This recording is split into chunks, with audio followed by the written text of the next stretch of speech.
All right. Well, good morning again, everyone. And I want to echo what Sarah and Mimi have said this morning and Laura said to get started here. I want to thank Amal for allowing us to have the opportunity here at this cardiology symposium. I want to thank almost 2,000 of you tuning in across live stream as well as YouTube. I know that number changes and ebbs and flows throughout the morning. And Mimi ended it very well, saying that I want to thank all of you, all of us on the front lines who are confronting and combating this virus. I have to say that I am truly proud to stand among you, stand at least 6 feet from one another. But having said that, stand among you as emergency providers, as resuscitationists, as we receive these critically ill patients and treat them with COVID-19. My name is Mike Winters. I am faculty at the University of Maryland School of Medicine here in Baltimore. I'm a professor of emergency medicine and internal medicine, and I'm currently our vice chair for clinical affairs in the Department of Emergency Medicine. And I couldn't be more happy to be speaking about cardiac arrest, one of our most common critical illnesses that we see coming in. And there perhaps may be no better sensation or feeling when we save the lives and resuscitate a patient presenting in cardiac arrest. Now, over the course of the next 20 minutes, we're going to be talking about a few new things. But before we do that, I want to take you back many, many years. And those of you that have heard me give a variation of this talk before know that I talk about my own case, my own experience. As a 14-year-old in inner city Baltimore, growing up with my parents working multiple jobs, I got to grow very close to my grandfather. This was my mom's mom. And during the early part of my years growing up, when I lived in Baltimore, in the city, we would do a whole lot of things together. That's where I developed my love of Orioles baseball. My grandfather would take me to Memorial Stadium. We'd see a lot of games. He took me to a whole lot of activities. And then things changed for me abruptly on one Thursday morning, June 25th, 1987. As a 14-year-old boy, not quite this age, but nonetheless, as a 14-year-old, sitting there on the couch in the apartment of my grandparents, hearing this strange sound, looking over to see my grandfather clutching his chest, and then falling forward onto the living room floor in cardiac arrest. And certainly that is a pivotal point in my life in directing me towards medicine, emergency medicine, resuscitation, because it's a moment that I will take with me forever. That day, the sights, the sounds, and even the smells as our Baltimore City paramedic colleagues arrived, initiated CPR, attempted pre-hospital airway management, and then when they were unsuccessful, placing him into that Baltimore City EMS crew and taking him off, ironically, to the same hospital, St. Agnes Hospital, where I had entered the world just about 14 years earlier. Now, we have come a long way in cardiac arrest, resuscitation, science, and care since that day, that Thursday, June 25th, 1987. And as we sit here in our respective homes, looking over live stream or YouTube, here on April 1st, 2020, we've had a lot of advances in cardiac arrest resuscitation, whether that be improvements in high-quality CPR, the importance of team leadership, early defibrillation, along with some good post-resuscitation care. Still, amongst, at least in the United States, those 500,000 people that experience cardiac arrest every year, only about 5 to 10% of people still leave the hospital with meaningful neurologic survival. And that's what I want to go over, a few key things in terms of cardiac arrest. Where do we stand here in 2020 to really maximize and increase that percentage of patients that may get out of the hospital with meaningful neurologic survival when they present to us, whether that be in the emergency department, whether that be in your clinic, whether that be in the public arena when they experience cardiac arrest. Now, I think these are the tenets, truly, of cardiac arrest resuscitation in terms of where we stand in 2020. Team leadership, hemodynamic-directed resuscitation, so the use of physiologic parameters such as aortic diastolic pressure to guide resuscitation.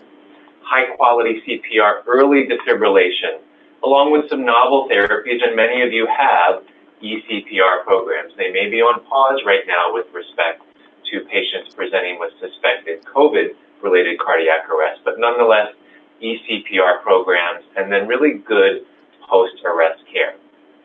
Now, what do I want to focus on just for the next 15 minutes are just some new pieces of literature that have been published in the last 3 to 6 months alone, dealing with an aspect of defibrillation and then with respect to medications. And while we're going to talk about that literature, I don't want to lose sight of what I think are truly the most important interventions that make a difference in terms of attaining return of spontaneous circulation. And that really is team leadership. There are almost 100 pieces of literature evaluating, looking at team leadership in resuscitation, in cardiac arrest resuscitation. And there are some very common themes in terms of errors that are made in team leadership. And the number one error that is made falls back on us in terms of our ability or inability to successfully manage and run that resuscitation. We do know that deficits in team leadership truly can cost the lives of patients that may have otherwise survived cardiac arrest. And the number one error that is occurring in terms of our ability to lead teams in cardiac arrest really is communication, how we communicate and lead our team. So by far and away, arriving at that resuscitation, taking charge and being those resuscitation team leaders that you were all meant to be. Directing all components of the resuscitation, being decisive with your clinical decisions, and communicating effectively with your team members. Now, a quick shout out to Sarah Gray, Mike Loria, as well as Chris Hicks. They're going to have an upcoming publication that is due out in about 4 to 6 months in emergency medicine clinics of North America on resuscitation, and they have an outstanding article on the mindset of the resuscitationist, so they'll do a much deeper dive into team leadership. Following team leadership, effectively running that resuscitation, the delivery of high-quality CPR. So compressions at the right rate, at the right depth, allowing for full recoil, avoiding leaning on the chest if you are the compressor, and then attempting to achieve a chest compression fraction of at least 60%, if not 80%. So the total time when someone drops to the time that either you get ROSC or the resuscitation is ended is high-quality CPR being performed at least 60, if not 80% of that time. And one of the main things that affects chest compression fraction is interruptions. So paying attention to frequent interruptions for pulse checks, considering really eliminating them and utilizing end-tidal CO2. Dr. Launer is going to follow me after the break talking about airway management in cardiac arrest resuscitation. When's the right time and what's the right method for airway management in patients with cardiac arrest? And then really considering and using smartly bedside ultrasound in cardiac arrest resuscitation and paying attention to how long that probe is on the chest. So team leadership, high-quality CPR, early defibrillation for patients who have a shockable rhythm, and then once you achieve ROSC, there's some great components of post-resuscitation care. So optimizing hemodynamics, optimizing oxygenation, optimizing ventilation, and then implementation of targeted temperature management. These are what I truly feel are the foundation of cardiac arrest resuscitation in 2020 and what makes the difference of whether we achieve ROSC, survival to hospital admission, survival to hospital discharge, and perhaps the most important outcome, survival with good neurologic outcome. So to that end, let's just spend the next few minutes while we have our time together talking about the new literature, at least in the last 3 to 6 months. So let me talk a little bit about some of the defibrillation literature. It makes sense that in someone who has a shockable rhythm, we get to them early, we defibrillate them. In general, about 20% of patients will unfortunately not respond to initial defibrillation attempts, termed refractory VFib. Now, when you look at the literature, that is usually defined as someone who doesn't respond to at least 3 standard defibrillation attempts. They've now entered into refractory ventricular fibrillation. And there is this concept that many of you, and probably all of you, are familiar with: dual or double sequential external defibrillation. This has actually been around in the science labs for decades, but more recently it's entered into the clinical arena with respect to cardiac arrest resuscitation.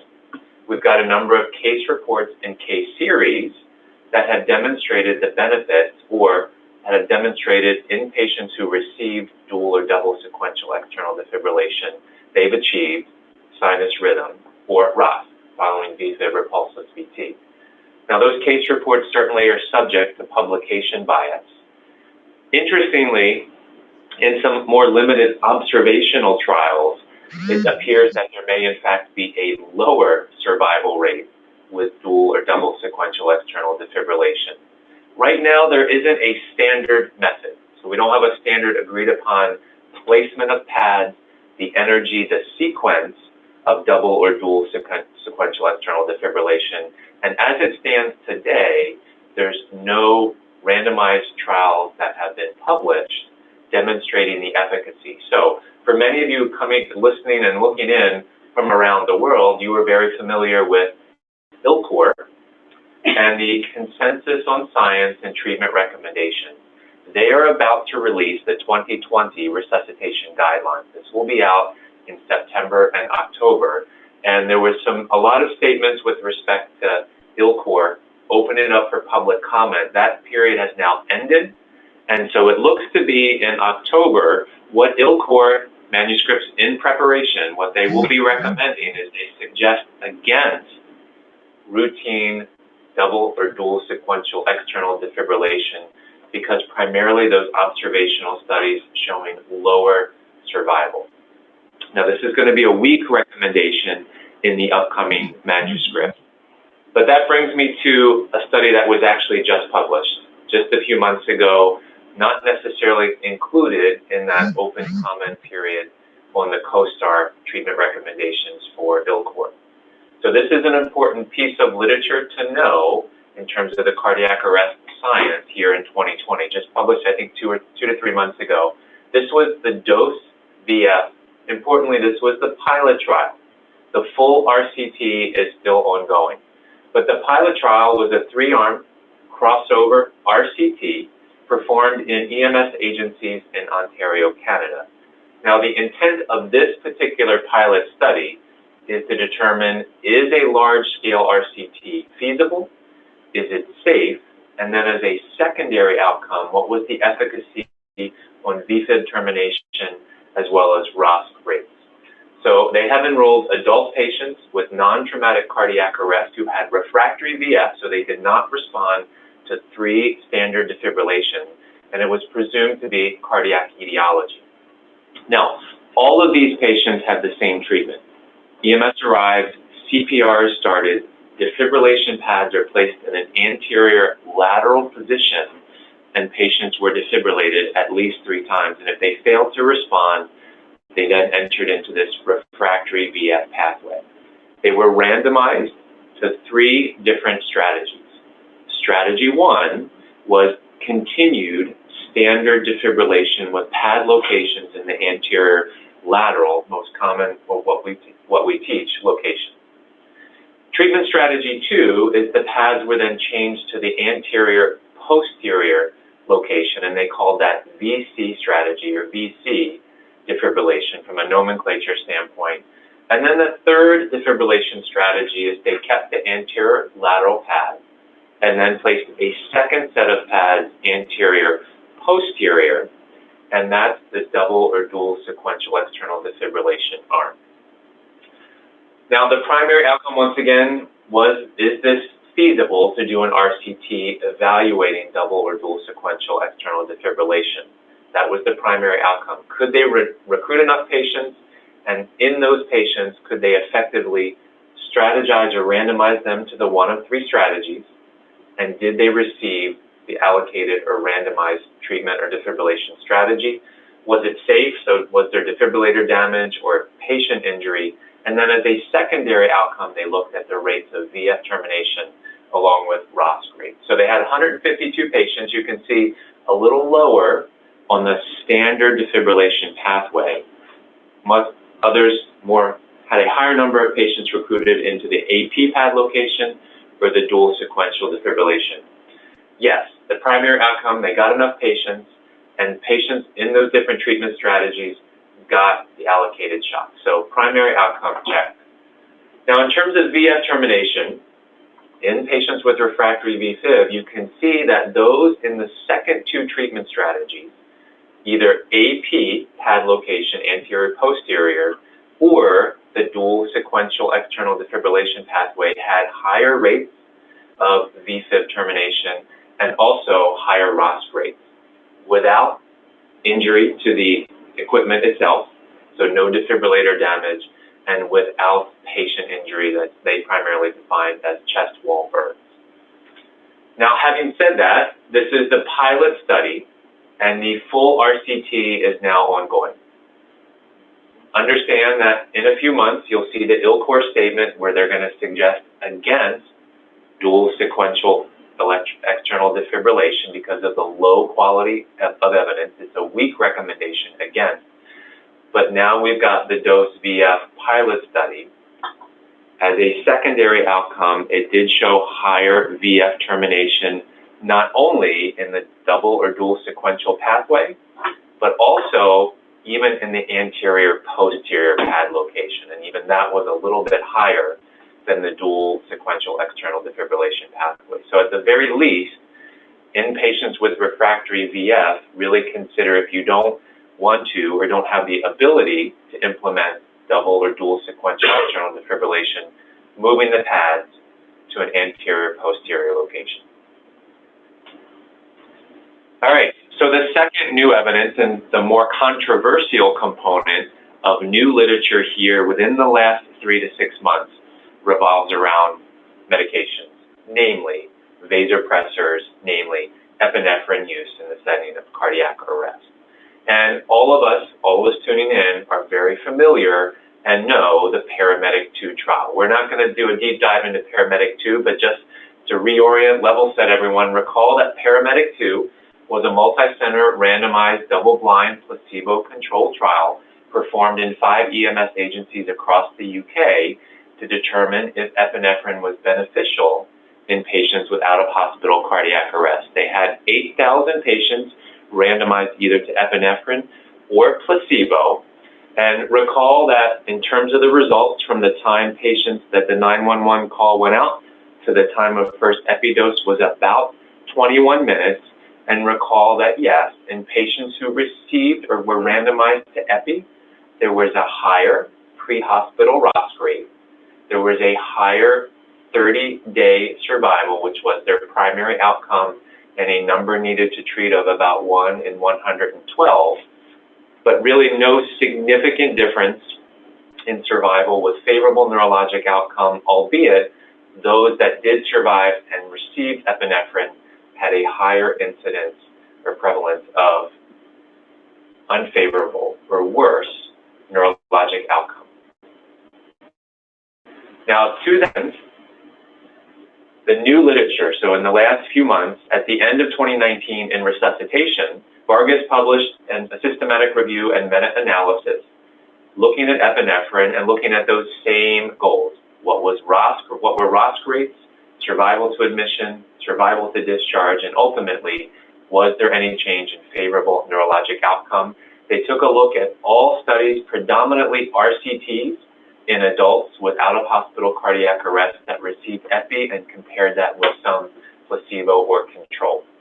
Overall, with this meta-analysis, they were looking at survival to hospital discharge with secondary outcomes of favorable neurologic outcome. You can see here they found 15 RCTs and a little over 20,000 patients that they included in this meta-analysis. And looking at standard dose epi, that's SDE on the slide, versus placebo, no surprise, increased ROSC rates, increased survival to hospital admission, increased survival to discharge, leveraging the Paramedic 2 study, but no change in neurologic outcome among survivors. This was another meta-analysis just published 2 months ago. Now this is out of Critical Care Medicine, also a systematic review taking a look at the same thing. This particular meta-analysis was updating a previous study, and in doing so, they were looking for any RCTs, quasi-RCTs, looking at adult patients with out-of-hospital cardiac arrest who received epinephrine. And they looked at standard dose epi to placebo, standard dose to high dose epi, standard dose to low dose epi, and also standard dose epi to any type of vasopressor. And what was the effect on survival, not only at hospital discharge, but 30 days, 6 months, and subsequently 1 year with good neurologic status. They found 3 new RCTs. One of those was paramedic 2. And no surprise, similar findings of higher ROSC rates, survival to admission, survival to discharge, but once again, no change in improvement or no change in favorable neurologic outcome at hospital discharge. One thing that I would point out is, as a secondary outcome, this meta-analysis found that in folks that received, or patients that received more than 3 milligrams of epi, there was worse neurologic outcome. Now that brings me to the most controversial piece of literature in the last 6 months, looking at paramedic 2 trial, knowing that there wasn't any change in neurologic or good neurologic outcome.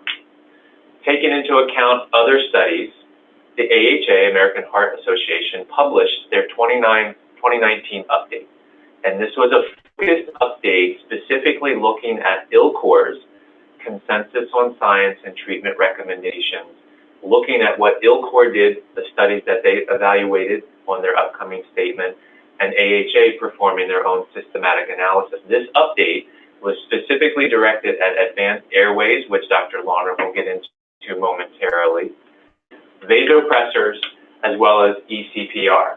And when we take a look at the vasopressors, they focus on 2 RCTs. There were a few others that they included, but mainly the 2 RCTs, and no surprise, it's the paramedic 2 findings. Increased ROSC, increased survival to admission, increased survival to discharge, but specifically no difference in survival to discharge with favorable neurologic outcome.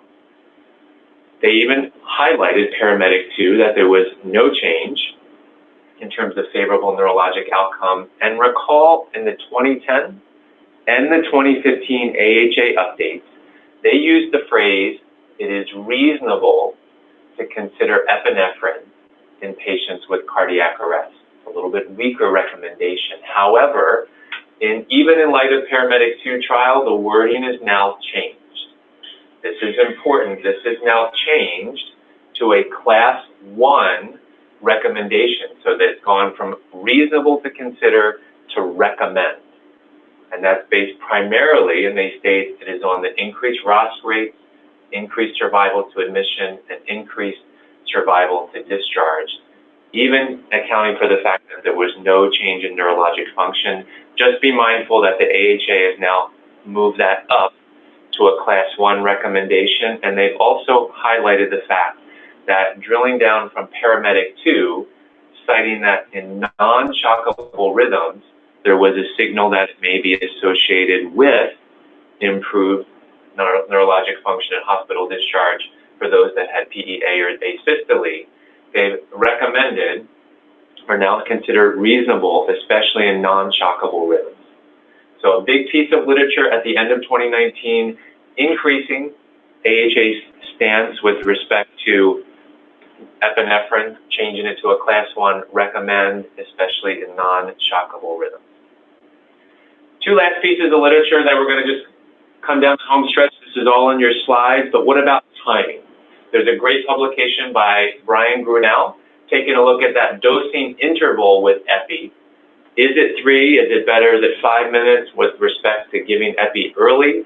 And essentially what Brian found is in almost over 15,000 patients that when the dosing interval was around 3 minutes or a little bit under, if you're going to use epinephrine, that there was a higher rate of survival with favorable neurologic function with a shortening dose interval. And then if you opt to give medications, consider IV. So there's a number of pieces of literature coming out. This is one that is EPUB out of print in resuscitation, looking at IV versus IO. And IO is our usual go-to medications in terms of administration of medications during cardiac arrest or profound critical illness.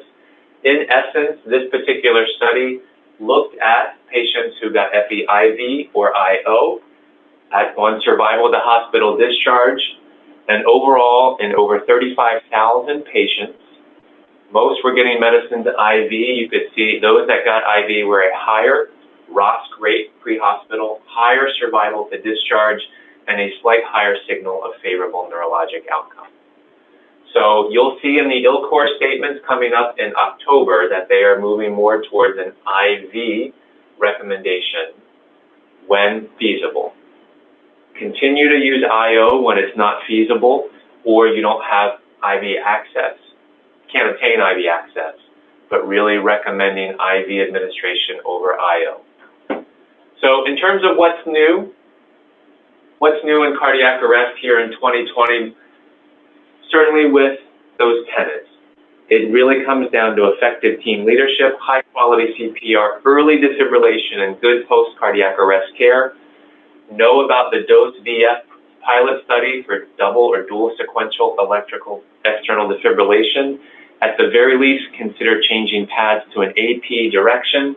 And then in terms of epi, there remains no evidence to say that it improves neurologic function at hospital discharge, but understand the AHA has changed their recommendation to Class 1 based on those other findings from Paramedic 2 trial. There is an association and may be a signal for non-shockable rhythms. And if you're going to give medications in cardiac arrest resuscitation, a lot of the literature is moving in the direction of IV administration versus IO. Do not throw away IO, but if you have the capability to rapidly establish an IV and give that, if you choose to give medications, IO seems maybe a better route. So with that, I can't thank you enough for tuning in this morning. I want to thank Dr. Matu, especially Doreen, for doing all the back scenes behind the work to continue with this cardiology symposium. My thanks for all that you are doing to combat this current crisis and challenge of COVID-19. All right, a few questions. All right. First, someone's asking if you know what the strategies for temperature management were in the EPI studies. Were they all similar temperature management, as far as you know? So post-arrest care, in terms of patients with ROSC, getting TTM, when we look at those studies, if you just look at Paramedic 2 trial, there was they did not standardize post-arrest care. So that was not reported in terms of what temperatures patients were cooled to with respect to the EPI studies. Okay. Another question, is there a comparison of dual sequential defibrillation with 2 sets of pads versus just using 1 set and doubling the voltage through it? Do I need to repeat that? Okay. So the question is there a study looking at dual sequential defibrillation with 2 defibrillators versus 2 sets of pads on the patient but using the same defibrillator? And there is not. It is usually 2 specific devices that are pressed sequentially by the person who is operating the defibrillator. All right, 2 more quick questions. During CPR, would you intubate during compressions or would you stop compressions to intubate? So, would I intubate during CPR or would I stop compressions to intubate? Dr. Lawner is going to give us the answers with respect to airway management and cardiac arrest momentarily after the break. Having said that, if I was at a point in a cardiac arrest resuscitation that I felt this patient needed airway management because I thought it was due to hypoxia, I would initially attempt using video laryngoscopy to intubate during compressions. That would be my preferred. It all, I think, is case-based, as to whether that specific patient and at what point they are in the algorithm. I would try to intubate during compression. So minimize or avoid any interruptions in compression. Okay, last question. If you had a patient who went into VFib right in front of you, you give a shock, would you go right into compressions, or would you shock 2 or 3 times before starting compressions? So if I had a patient drop in front of me, so if Dr.